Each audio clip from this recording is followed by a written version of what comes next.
My mom told me, "You can stay in the guest room, or move out." Then my sister arrived with her husband and said cheerfully, "Great. Hope you're gone by the weekend." So I packed my things and left without a word. But just days later, Mom called me in tears, her voice shaking as she whispered, "Your sister lied. Everything you thought you knew wasn't true. My name is Lindsay. I'm 28 years old. And for the past 5 years, I've lived with my mother in the house my father rebuilt just before he died. Dad passed away suddenly, heart failure. The house wasn't even fully decorated yet. One week, we were picking out backsplash tiles together at Home Depot.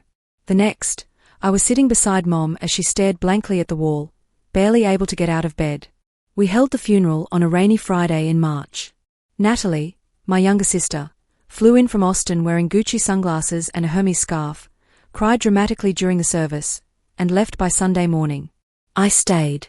I stayed because someone had to. Because Mom was fragile, because the mortgage wasn't fully paid off and someone had to make the payments, and because, I hate to admit it, I felt responsible. I owed Dad that much. He loved Mom. Even when she belittled him, even when she snapped at him for the smallest things, he never raised his voice.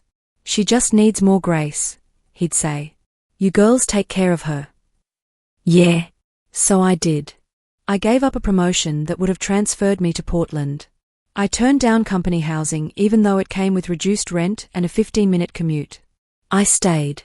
And for what? To be reminded daily that I wasn't Natalie. Natalie, the golden child. Natalie with her glossy blonde hair, 1,000-watt smile, and Instagram-perfect life. Natalie, who left home at 22 to marry a man named Trevor, whose only real talent was looking good in a polo shirt. She was the star of every family gathering. Meanwhile, I was the background noise. "You should wear more color, Lindsay," Mom would say. "Natalie always lights up a room. You look like you're dressing for a corporate audit." Or, "Why don't you try dating again? It's not too late. Even for someone like you. Even for someone like me." I gritted my teeth and paid the bills, cleaned the gutters, cooked the dinners. I thought if I just kept showing up, maybe she'd see me. Maybe eventually I'd be enough. But everything changed. On a Thursday evening, I came home from work 2 hours late thanks to a supplier emergency, and walked into a scene that felt like déjà vu. Natalie was curled up on the living room couch, tissues balled in her lap. Trevor sat beside her, scrolling through his phone like he wished he were anywhere else. Mom hovered with a tray of chamomile tea and butter cookies like they were royalty visiting from abroad.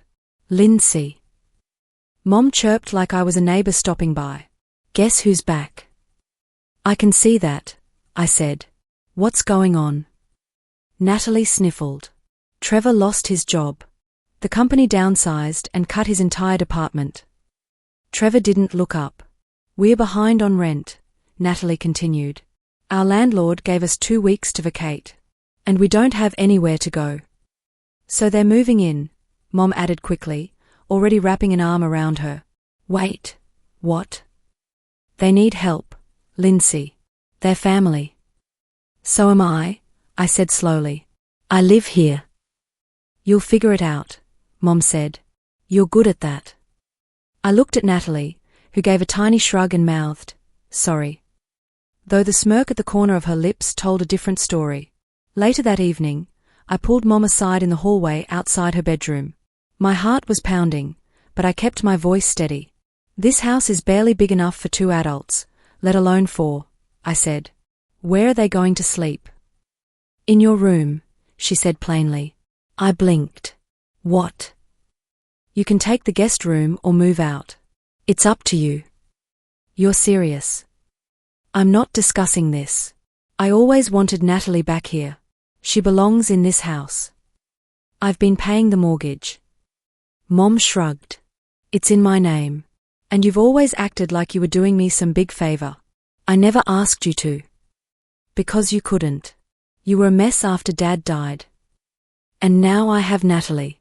I don't need you." It hit like a slap across the face. The words hung in the air between us, sharp and final. I felt my throat tighten, but I refused to cry in front of her. I turned and walked back to my room without another word. The next morning, Natalie knocked on my door with a cheery voice and no trace of regret.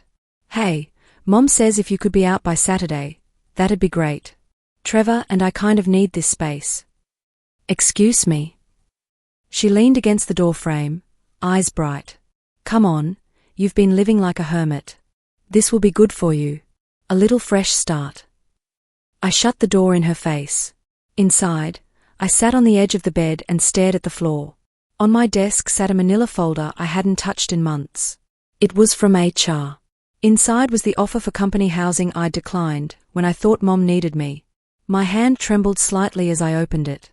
Studio apartment in downtown Seattle. Clean, safe, close to work. Move-in bonus included. No screaming, no guilt. No Natalie. I made the call. By Friday afternoon, I'd filed for transfer, secured a key, and scheduled movers for Saturday morning. I packed in silence. No one offered to help. No one asked why. They were too busy planning a welcome home barbecue in the backyard. Natalie wanted to repaint the kitchen sage green. Trevor asked if they could swap the couch for a sectional from Wayfair. Saturday morning came. A warm breeze rustled the curtains. I stood in the driveway wearing jeans and a Northwestern sweatshirt, my hair pulled into a ponytail, a clipboard in hand as the moving truck rolled in. The movers stepped out, surprised by the number of boxes already stacked near the porch. "You ready for the big move?" one asked with a grin. "Yeah," I said, exhaling. "Let's get started." We loaded everything: my bed, my bookshelves, my Nespresso machine, my desk, my dishes, my Target lamps, my West Elm side tables. I took my time. With every box that disappeared into the truck, I felt lighter, stronger, freer. By early afternoon, we were almost done. One of the movers paused by the door, glanced around at the now empty room, and raised an eyebrow. "You're really taking everything?" I smiled, calm and unapologetic. "Yes," I said. "Everything." By the time the truck pulled away, the house I'd once called home looked hollow. No TV, no coffee table, no dining chairs, no framed prints from Pottery Barn, just dust outlines on the floor where my furniture used to be. Everything I'd bought over the years was mine, purchased with my paycheck, delivered on my days off, assembled by hand during weekends. So yes, I took it. All of it. When I turned in the keys to the staff housing office later that afternoon, I almost couldn't believe it. The studio apartment was small but bright, quiet, clean. The refrigerator didn't hum ominously. The water pressure was perfect. I didn't have to fight over the bathroom schedule. I sat on the mattress and exhaled for what felt like the first time in months. That night, I ignored the buzzing of my phone. Missed calls, voicemails, text messages from Mom, then Natalie, then Trevor. Most of them were angry. A few were confused. But I didn't listen. I turned my phone off, made chamomile tea, and watched the city lights from my tiny balcony. By Monday, they'd shown up at my job. The front desk receptionist called down. "Ah, Lindsay, your mom's here. And your sister." I almost laughed. I hadn't even given them the address. They must have looked up my company online. I stayed in the warehouse loading bay until they left. I wasn't going to give them the satisfaction of a confrontation on my turf. That evening, on my way home, I decided to swing by the house one last time. I figured they'd be waiting, and I was right. The porch light was on, but the living room was dark. I knocked once before letting myself in with the spare key I hadn't returned yet. Mom and Natalie were in the kitchen, arms crossed, expressions thunderous. Mom didn't waste time. "What the hell did you do?" "What are you talking about?" I said calmly. "You cleaned the place out. There's nothing left. No fridge, no table, not even the toaster." "That was mine," I said. "I bought it. Like I bought everything else." Natalie stepped forward, brows furrowed. "You can't just take things without permission." "I didn't," I replied evenly. "You assumed they were yours. That doesn't make it true." "We didn't think you'd take literally everything," Mom snapped, her voice rising. I opened my hands in a gesture of innocence. "What exactly did you expect?" "The house feels like a shell," Natalie said quietly, though there was venom beneath her words. "It's depressing." I raised an eyebrow. Oh, I'm sorry. Is the house I paid for not comfortable enough without my things? Natalie's eyes narrowed. What about the bank account? I blinked. What? The joint account. Dad's insurance money was deposited there, remember? I checked yesterday. There's nothing left. I let out a soft breath, already seeing where this was going. That money was gone a long time ago, I said. I've been covering the mortgage on my own for the past 4 years. Natalie froze. No. There was a ton left. I saw it once, like $40,000. That wasn't insurance money. That was me saving portions of my paycheck. That's what I used to supplement the mortgage and utilities. No way, Natalie muttered, shaking her head. I tilted my head. Why does it matter? You're not on the deed. It's not your house. Mom's expression flickered, first surprise, then panic. Natalie turned sharply to her. Is she lying? Mom said nothing. Mother, Natalie said more firmly. Tell me she's lying. Natalie, let's talk later. Tell me. Mom looked away. Natalie's hands clenched into fists. You told me the insurance payout was still sitting there. That if we came back, we'd be okay. That we could use it to get back on our feet. I looked between them, stunned. You came back for money. Natalie rounded on me, all pretense gone. You think we moved in for family bonding? Trevor and I are drowning in debt. He got fired 2 months ago. We've been maxing out credit cards. You think I actually wanted to sleep in my childhood bed again? Mom tried to interject. She didn't mean it like. Yes, I did. Natalie shouted. I meant every word. I wouldn't be here if you hadn't promised there was money. Mom's face turned pale. And you? Natalie growled, pointing at me. Took every last thing in that house and left us with a pile of empty promises. I crossed my arms. No, I left you with exactly what you gave me. Nothing. Natalie's lips trembled. The insurance money was supposed to be shared. You mean the money you thought you'd inherit? I said coolly. The money you never paid into, never contributed to. We wouldn't be in this mess if you hadn't emptied the house. We wouldn't be in this mess if you hadn't banked your entire future on a lie. Natalie turned back to Mom, eyes wide with rage. You said it was still there. Mom's voice was barely audible. I thought we'd figure it out later. Later. That's all you ever say. Later. Soon. Eventually. You told me to come home.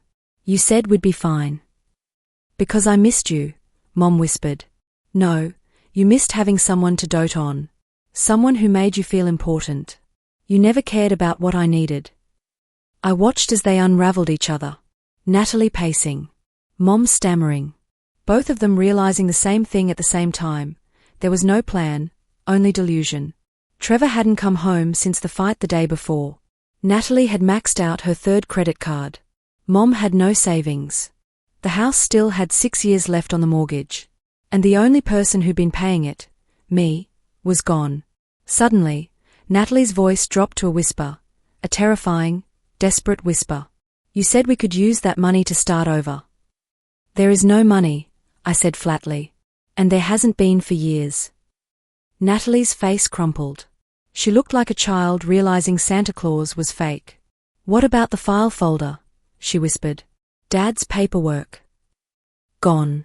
Mom used most of it to redo the bathroom, then the kitchen. Then she bought you that used Lexus when you got married. That was from her savings, Natalie protested weakly. I shook my head. No, that was from his insurance. I kept the receipts. Natalie turned to Mom. Tell me that's not true. Silence. Tell me. Mom stared at the floor. I didn't want to worry you. Natalie let out a strangled noise and stormed toward the hallway. I stood there, watching the wreckage unfold. Mom turned to me with glossy eyes. Please, Lindsay, help us. Why would I? Because you're the only one who knows how to fix things. You called me disposable. You told me to get out. Remember? I was angry. I didn't mean it. Yes, you did, I said. And now you're exactly where you put yourself. Natalie came back into the room holding a torn envelope in one hand. It's empty, she said, her voice low and bitter. There's nothing. Not even old bills.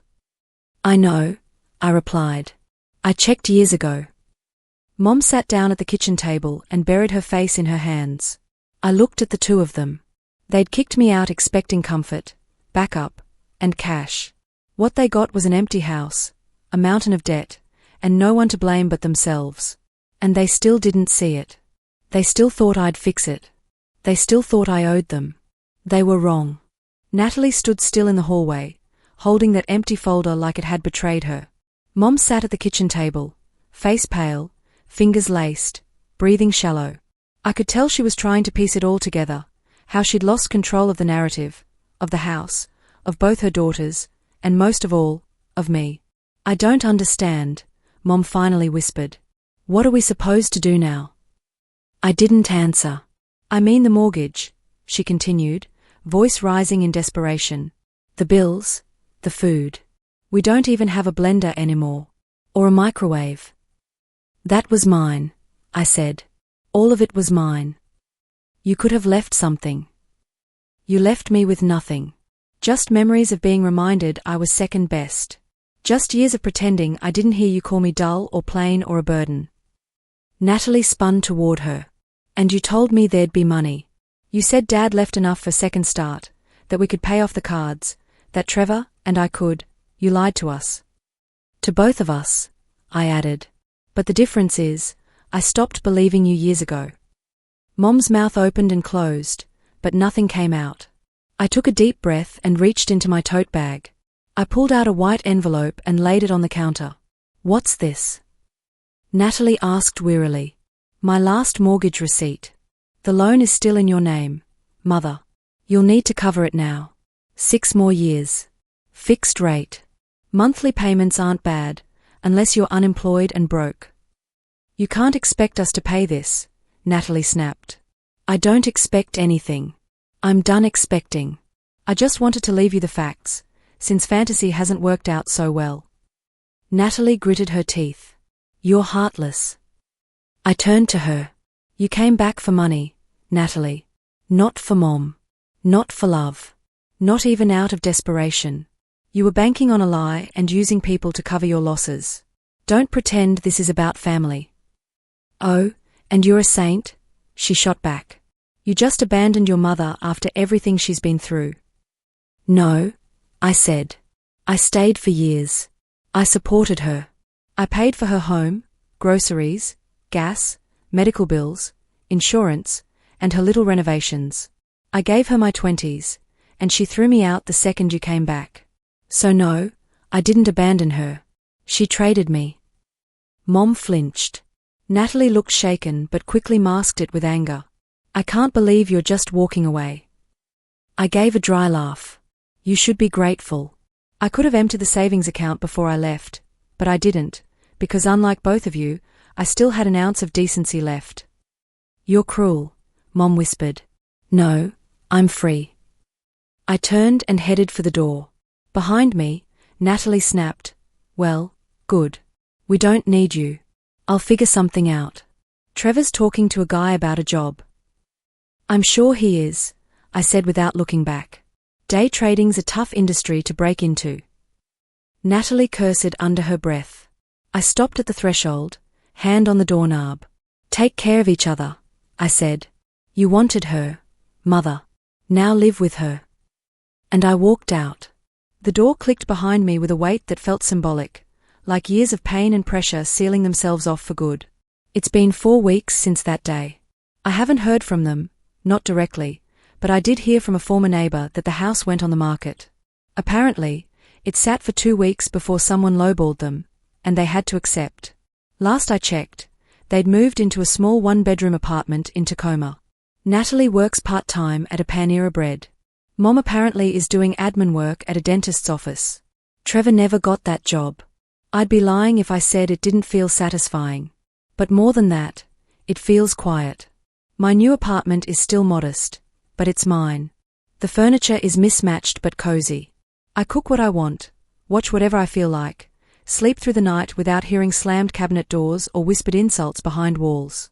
My manager offered me a lead position last week. I said yes. This morning, I stopped by a cafe I used to avoid because Mom called it overpriced and pretentious. I brought a book. I drank my latte in peace. I caught myself smiling for no reason at all. And I realized something. They kicked me out thinking I was disposable, a placeholder, a parasite. But in the end, I was the only thing holding everything together. Now they have each other. And I have everything else. Freedom, solitude, stability, and finally, the life I chose.